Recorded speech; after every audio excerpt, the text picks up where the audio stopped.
Hello, hello guys, magandang araw po sa inyong lahat. Kakagising ko lang, kahapon hindi masyado maganda ang pakiramdam ko. I have some things to process, no? Medyo ngayon, medyo okay na, no? I have ubo at sipon, no? First of all, magpapasalamat muna po ako sa mga nanood na mga video natin kahapon. Napakaganda po, no? Maraming nanood. Isang video almost 600 views, ang isa naman almost 130 views, no.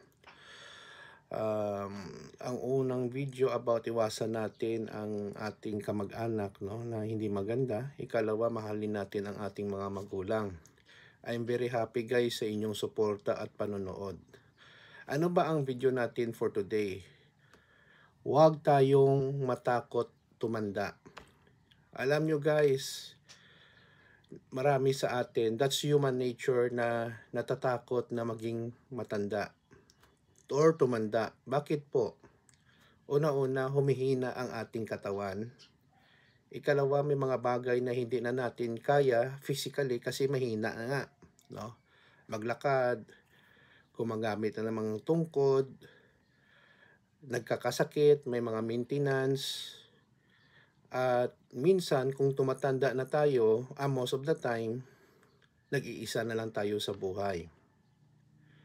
But in reality, we have to be thankful kung tumatanda tayo. Bakit po guys? Una-una, magpapasalamat po tayo kay Lord kasi binigyan tayo ng mahabang buhay. Ikalawa, ang ating mga kakilala, relatives, friends, iba dyan bata pa, kinuha na ng Panginoon. Tayo, buhay pa, we have still opportunity to enjoy life. Kahit tumanda na tayo, naka-wheelchair na, paugod-ugod ng lumakad, at least makita pa rin natin ang mundo. Okay?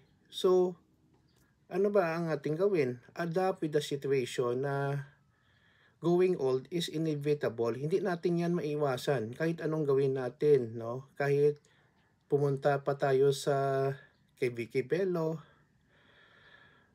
uminom tayo ng mga gamot daw na nagpapabata, tatanda talaga tayo. So make ourselves productive, make out of most of life, and then enjoy life. And then be a good citizen in our community. Kung may kaunting pera tayo, tumulong tayo sa kapwa. Ang dapat tulungan kasi marami din ang humingi ng tulong para lang pala mga parasite, no? Hindi naman dole out. Dapat tulungan din nila ang kanilang sarili once in a while because nakita ko rin, no, na minsan kung palagi mong tinutulungan ang isang tao, some of them will abuse your goodness that you have shown to them. Marami talagang gano'n na mga tao. Mga tamad. Asa lang ng asa kahit they are still physically able, no? So, wag ganon, no? Kasi mahirap na. We are not helping them. We are making them parasite, no?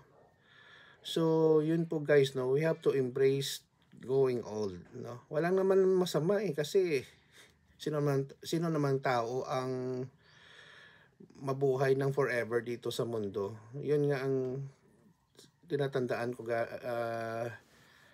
guys mo, no? Nothing lasts forever. Kahit ikaw pang pinakamayamang tao, time will come.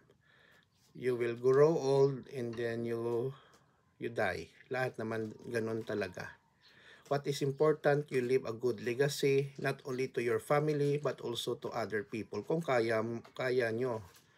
Kaso lang, may mga tao talaga na hanggang sa dulo ng kanilang buhay, matanda na, gurang na, ganun pa rin ang ugali. Hindi maganda. So, wala na tayong magawa dyan. It's their choice to be that kind of persons that they want. Yun lang po. Sana po may napulot po kayong aral. Ako marami po akong natutunan going old, no? Nagkakasakit. And then, ang advantage kung tumatanda tayo, we learn a lot of wisdom. Ewan ko lang sa iba kasi meron din talagang tao na tumatanda lang hindi rin natututo, no? So medyo tumandang paurong na naman ang kanilang style. So ewan ko, that's their choice also, no?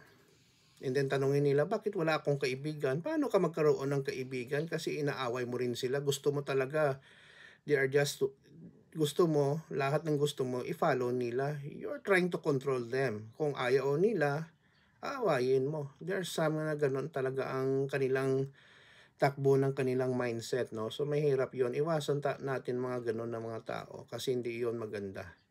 Very toxic. Wala ka namang mahihita kung sabayan mo sila, no? So, ewan ko, no? Iwasan na lang. So, maraming salamat sa inyong panonood. Please like, share dito po sa ating Facebook account ko at saka sa YouTube channel. Maraming salamat po. Kita-kita po tayo sa sunod na video. Ito naman po ang kaibigan nyo si Jake. Paalam, guys.